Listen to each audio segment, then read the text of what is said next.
atong topic karon mahitungod kini sa panglantaw o bisyon nato sa atong gituohan. Diya sa Hebrehanon kapitulo 12 bersikulo 14 nag-ingon siya. Panglimbasugi ang pagpakigdinaitay uban sa tanang tao ug ang pagkabinalaan nga kun wala kini walay bisan kinsa nga makakita sa Dios. Atong tandaan makaigsuonan, nakita na tao diri sa kalibutan is only a temporary nga nagapuyo. Dili kini mao ang atong puloy-anan nga pagapapuy-an kanato sa Dios. Ingon niya diha sa unang Timoteo kapitulo 6 bersikulo 19. Sa ingon niini ginabutang nila alang sa ilang kaugalingon ang maayong patukuranan alang sa umaabot aron ilang makuptan kanang kinabuhi nga mao ang tinuod gayud nga kinabuhi. Kini karon na atong kinabuhi dili ang tinuod na kinabuhi. Mura og sama kita sa usa ka sundalo nga moadto sa panggubatan. Ginatraining nato ang atong kaugalingon aron sa umaabot nga gubat. Ingon usab kita ni ana magbuhat kita sa makahatag kahimuot sa Dios. Kung unsa ang ginapakita ni Kristo sa iyang pulong, magbaton usab kita ni ana. Ingon niya usab diha sa unang Tesalonica kapitulo 5 bersikulo 15. Matnguni nga wala kaninyo'y magabalos og dautan sa dautan. Hinunoa, tinguhaan ninyo sa kanunay ang pagbuhat og maayo, ang usa ngadto sa usa ug sa tanan. Ang dautan dili nato balusan og dautan kun dili magbuhat kita sa maayo nga buhat. Kay kung kita magpasakop na diha kang Kristo, dapat aduna nay Kristo ang atong kinabuhi. Ingon niya diha sa Galacia kapitulo 5 bersikulo 3 ngadto kini sa 4. Ako magapamatuod pag-usab sa matag usa ka tawo nga nagapasirkonsisyon nga siya nailalom sa katungdanan sa pagbantay sa tibuok nga kasugoan. Kamu nga buot magpakamatarong pinaagi sa kasugoan. Kamu na nga putol gikan kang Kristo ug nangahulog kamo gikan sa grasya. Na makaigsuonan nga kinahanglan ang pagbantay o pagtuman sa iyang sugo ug balaod kay kun kita lamang sa atong kaugalingon magaingon nga nabag-o o nagkita o nagatuman sa sugo apan ang atong binuhatan wala magakauyon sa atong pagbag-o. Kinahanglan diha sa espiritu kita magpabag-o. Matod pa niya sa Efeso kapitulo 4 bersikulo 23 ug ngadto sa 24.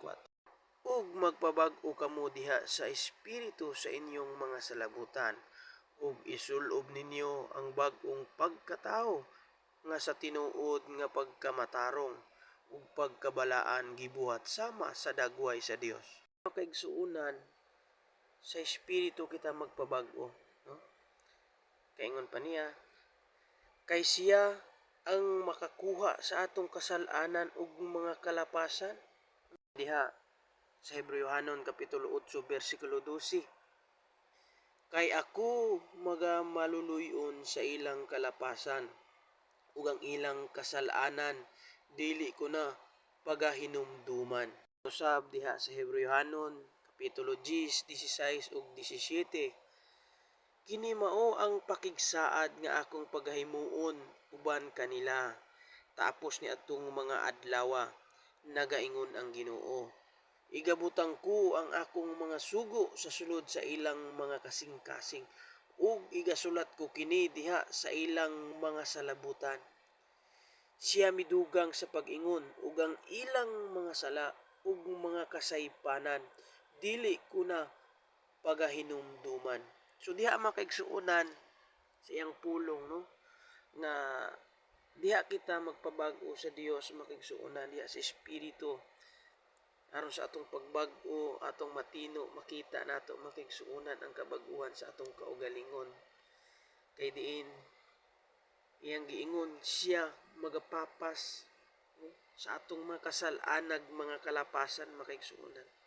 Kaigsuunan kaya ang atong topic maumang kini ang pagkabinalaan. No, kung wala kini dili nato makita ang Dios. So sa iyang giingon diha usab sa sulat sa Hebrehanon kapitulo 2 bersikulo 11. Kay siya nga nagabalaan ug sila nga ginabalaan tanan sila usarag gigikanan. Mauman gani nga wala niya ikaulaw ang pagtawag kanilag mga igsuon. So dili nato usikan makaigsuunan ang panahon sa wala lamay kapuslanan o mga pagpakasala na mga buluhaton. Kay kita iyang gibalaan ug unta dili masayang ang pagpaningkamot ni Kristo alang kanato nga mga katawhan. Diha sa Hebrehanon kapitulo 13 bersikulo 12. Sa ingon niini si Jesus usab nag-antos didto sa gawas sa ganghaan aron sa pagbalaan sa tao pinaagi siya ang kaugalingong dugo. So gipaningkamutan makaigsuunan sa Dios pinaagi diha kang Kristo Jesus makaigsuunan uban pa siyang mga apostoles nga kita nga mga sumusunod karon diha sa lakang ni Kristo, sumusunod diha makaigsuunan sa mao nga kaluwasan, no? Nga din dili masayang ang iyang paghago kanato kay din makaigsuunan ang Dios nagasugo pinaagi sa espiritu makaigsuunan ngayang gisulat diha sa Hebrehanon kapitulo 1 bersikulo 14 nga sila gipanagsugo mga espiritu ng mga sulugon alang kanato nga mga manununod sa mao nga kaluwasan. So mao ka na makigsuunan nga diin kining atong panglantaw nga aton karon nga sa katapik nga atong gitapik karon makaigsuunan, no? Nga mahimo unta kitang balaan dili lamang sa mata sa tao kundi lakip sa Dios makaigsuunan. Ug dugang nga mga sulat diha makita sa Salmo kapitulo 34 bersikulo 14. Pahalayo kagikan sa dautan ug buhaton mo ang maayo. Pangitaon mo ang pakigdait ug sundon mo kini. So gitudloan kita makigsunan atong pangitaon ang pakigdait ug atong sundon kini. So ang atong pagsunod ug pagtuman ini makaigsuunan nga sama gayud ang atong pagtuman diha kang Kristo. Kay siya man ang aton nga sundununon makaigsuunan. Usab nga sulat ingon pa niya diha sa Roma kapitulo 12 bersikulo 18. Kun mahimo sumala sa inyong takos maarangan kinahanglan makigdi na itay kamo uban sa tanang tao. Makaigsuunan sa takos natong maarangan sa kutob sa atong makaya, sa atong kaugalingon. Buhaton nato makigsuunan nga makigdi na itay sa tanang tao. Ug lain na usab nga sulat dugang makaigsuunan alang sa pagbalaan.